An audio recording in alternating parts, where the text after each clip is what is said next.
lot of people told me to fuck off. You have to grind, you have to turn product. It's no longer buy a shoe for $250, sell for $400, $450. It is very difficult. Meet Brandon, a sneaker reseller who sells thousands of pairs of sneakers a month by consigning them at a sneaker store. At its peak, how many Sambas were you selling a month, do you think? Literally thousands a month. However, his business journey was rough from the beginning. I invested very heavily into patent bred Jordan 1s. Bought about 1,000 pairs, about $320 a pair. I don't know what happened. The market went from in the 300s to the low 200s in probably 6 months. And so in this video, I'm gonna find out why he chose to resell sneakers instead of going into the diamond business and how he managed to bounce back from his losses to become an 8-figure sneaker reseller in this challenging industry. Brandon, you want to introduce yourself to the people, who you are, what you do? Hi everybody, my name is Brandon. I'm one of the biggest sneaker consignors in the industry. Last month we did about 1,600 pairs. Next month we're hoping to triple that. 1,600 units last month, right? Can you break down the business model? How are you guys moving that many pairs? We've been doing this for a long time, about 8 years. We have built a network of suppliers, and we're essentially taking their bread and butter items and consigning it to brick and mortar retailers around the country. When did you realize that you could actually make this a proper business? The first, I want to say 50 pairs of shoes I bought, I lost money on. They say beginner's luck. I had the opposite. I'm the least tech savvy person in the world. I ran a very inexpensive bot that I ordered from China. Somehow, a miracle happened and I checked out 10 pairs of Yeezy blue tints. This was December of 2017. I remember the exact moment. I knew from my friends who showed me the business that Flight Club was where it was at. I took it, I consigned it. The same day they sold, $396 was my return. They sold it for $495. My cost was $248. At that point, I also realized that the market price for blue tints was $350. But I knew Flight Club, you could get $396. So I was going on Facebook Marketplace, posting for the shoe, and finding people and literally driving to them, meeting them at subway stations, wherever I could, buying them at $350, consigning them, and getting that spread. Then I slowly realized that small sizes go for higher. It's not just blue tints, it's also Beluga 2.0s, the off-white Jordan 1, and that's how we got the ball rolling. How do you go from Yeezys then to this major operation? The business was going great. I thought it was golden because anything you bought was going up in price. I think I got a little arrogant. I quit my job to do this full time. At the same time, I got married, moved out of my parents' house, moved into this spot. And right when I did all of that, the business really, shit hit the fan. It went from here to here in a matter of just felt like days. And I had to sort of restart the business. What happened? Why did it go down so quick? It's a few things, but I invested very heavily into patent bred Jordan 1s. I spent about $330 a pair, which was extremely high. I thought it checked all the boxes, the colorway, the material, the silhouette. When it dropped, I went heavy. Bought about 1,000 pairs, about $320 a pair, and started off selling them pretty well. But then I don't know what happened. Was it too much supply? Was there an increase in supply after the drop? I'm not sure to this day, but the market went from about, I want to say, in the 300s to the low 200s in probably 6 months. So I took a pretty substantial hit. There was about 1,000 pairs. Are you gonna thumbnail this picture of this reseller lost? I don't control those. Is that what you're doing? No.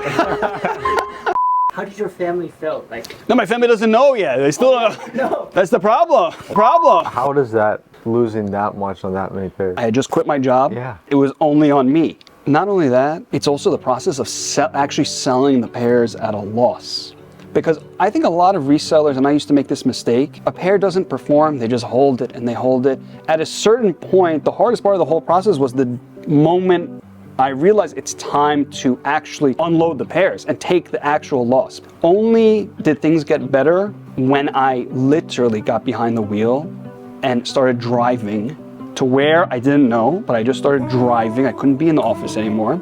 And I eventually found myself going to stores, Foot Lockers, Foot Action, resale stores. I spoke to, no exaggeration, hundreds of people. A lot of people told me to fuck off. Most resellers are very kind in my experience.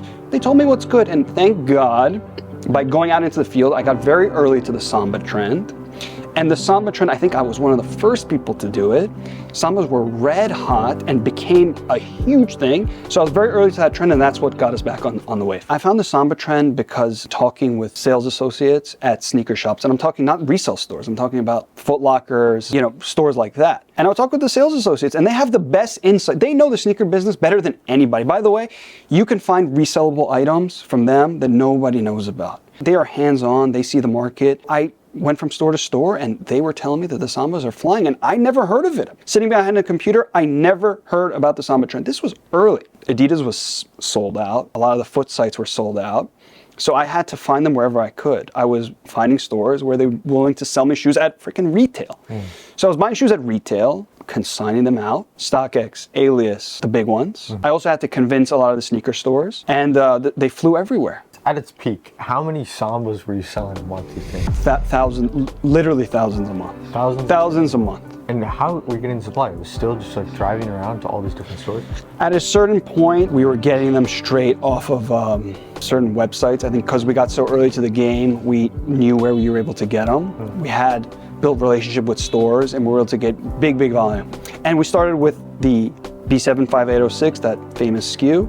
Soon after, we were on to all different colors, and they all did very well. But unfortunately today, it's become extremely saturated, sort of like the Dunk. And we've learned the hard way. You rise up with the trend and you get out when it's sweet. When you don't want to get out is when you get out of the trend. So we don't do it anymore. We've moved on. Thank God, we're past that.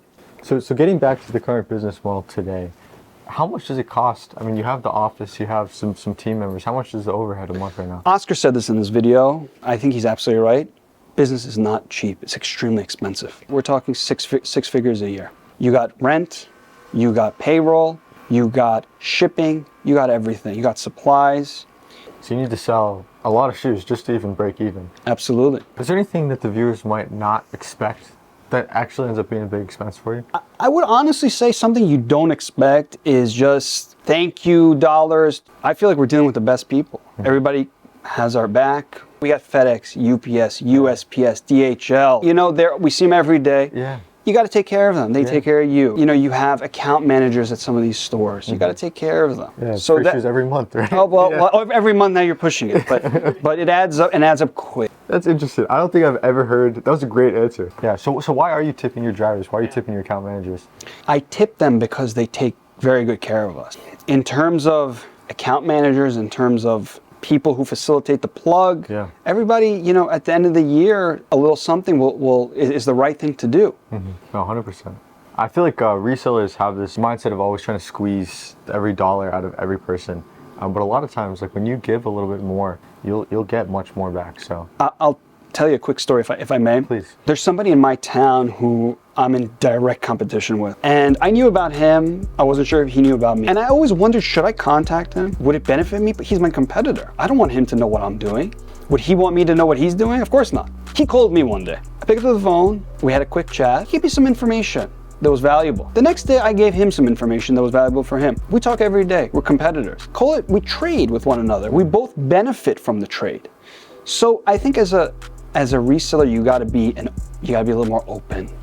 It's your network is your net worth.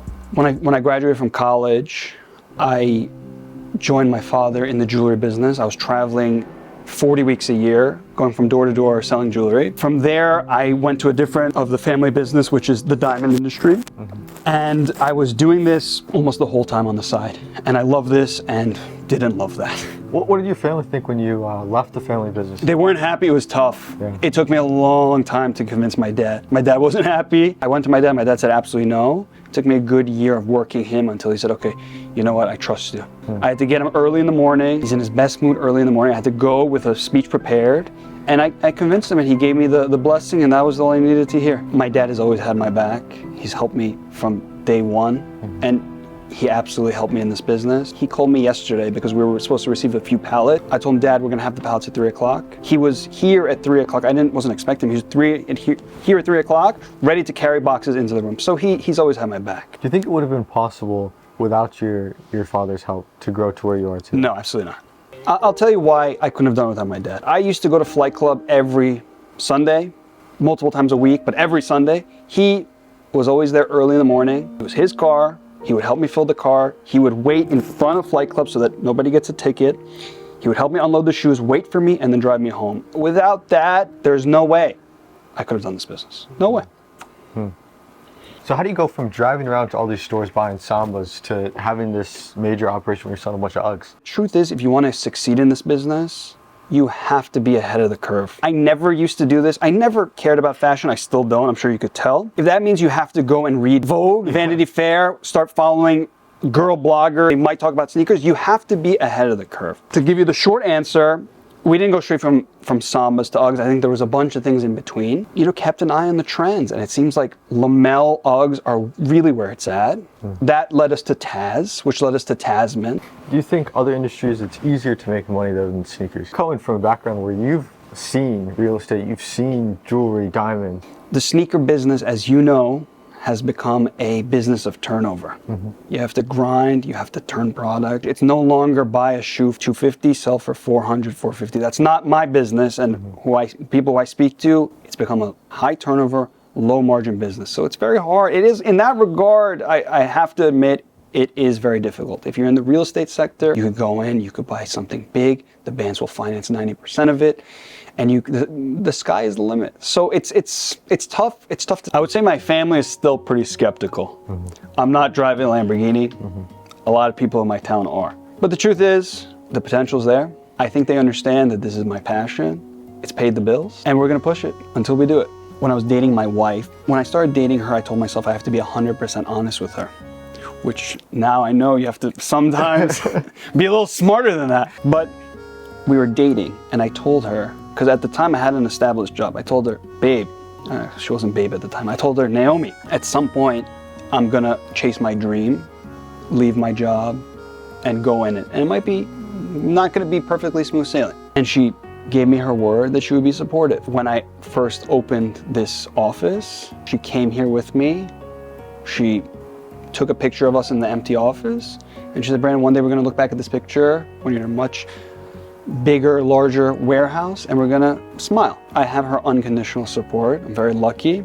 She trusts me to go out, grind, make it happen, while she raises our 17-month-old son. And that's not easy. I'm sure she could use my help, but I'm out grinding. What are you doing with all these Uggs? How many are you planning to sell? The season hasn't even started yet. We've sold thousands of pairs. I think this is gonna be the hottest item, number one hottest item, in my opinion. The Lamel, the Taz, the Tasman. Top sellable product, resellable product is gonna be this. I think the price is gonna go up too. If you're buying right now to hold, or are you buying and you just kind of turn it That's a over? great question, and I'm wrestling with that, honestly, because I have the demand. I can flip these. It's becoming harder to source the pairs. I think that they will go on consignment at a higher price point, and we're just gonna wait. Important to note, you gotta get out of these at the right time. Somebody told me that the best time to sell them is week 48 to 51. I don't know how accurate that is. The source is pretty good, but I don't know how accurate that is. But we here in this office made a deal today that we're not gonna buy any more pairs starting December 31st. The last thing you want is to have Uggs in the spring or summer. That happened to me last year, and we had to take an L. So get in and get out while it's hot. Yeah, this is the Tasman. Retail is 110, super hot item, was very hot last year. Getting in this shoe at around 95, selling it for around 130. All right, what else? So we looked at the Tasman. Let's look at some other styles. Here's the Taz. I think this is a little more trendy than the Tasman. This shoe, I'm curious, why do you think these are more popular than the Tasman? I think it's just a trend. I see so many girls wearing them, but these lamels are certainly number one. This is not the right colorway, but see, we don't even have them. We can't keep them. So for this model specifically, how much are you paying for these? And These I'm not getting for so cheap. This is more I'm just bullish on. These performing. I'm getting them, depending on the colorway, I'm getting them for anywhere from 135 to, I even paid the high on some of these more rare sizes because apparently guys are wearing them. I'm paying anywhere from 150 if I'm lucky to even 200 on certain colorways. you're planning on sitting on these, or these you're just selling right now? No, these I'm consigning and just waiting, listing them for the high and just waiting. What's the high? What's your payout? $299. Really good. Yeah, hopefully. Yeah. Hopefully. How about the smaller sizes? You're buying 150. The smaller sizes I've been flipping. buying for 150, selling for 180. I think it's like all day type of thing. If you're able to get them for 150, why do you think customers are paying whatever 240? Look, I think that there's definitely the arbitrage aspect where a lot of my customers are selling international, and perhaps some of these places don't have access to this type of product. So there's the premium there. And also, I mean, look, if you type in this UGG lamel into Google, you're not going to find it. So if you put it front and center on a company like StockX, they're going to get that sale. And if they go to brick and mortar, people are always willing to pay a premium when the shoe is right in front of them. So what's your number one piece of advice to someone watching this? If they want to get into reselling or they're already reselling, what should they do right now to make money? If I could give one piece of advice to any aspiring reseller or current reseller, somebody who's bigger than me, smaller than me, this is what I've learned. I think this is paramount. Be ahead of the curve. Talk to your sister, talk to your girlfriend. They know what's trending. You could resell anything if you get there early enough. Figure it out, do your research. Talk to hundreds of people who are on the front lines. Figure out what's next and get to it before anybody else. If you are a new reseller or an existing reseller, I've created an app called TradePit. Please check us out on Instagram. The app is essentially a tool for resellers to buy and sell from one another. It is extremely hard to get connected to other resellers because the only way to do that is Facebook Marketplace or trade shows. I've created an app where you can search for exactly the shoe you want, and it'll connect you to the seller, whether they're in Kentucky or overseas. They will connect you to that person. You guys can converse, come up to a deal on your own terms through the app. You can check the person's references. There's a reference page. You can follow them. They can follow you back. You can get sales through the app yourself. It's a resellers only platform. The app is completely free. Give it a try. I'm sure you're gonna love it.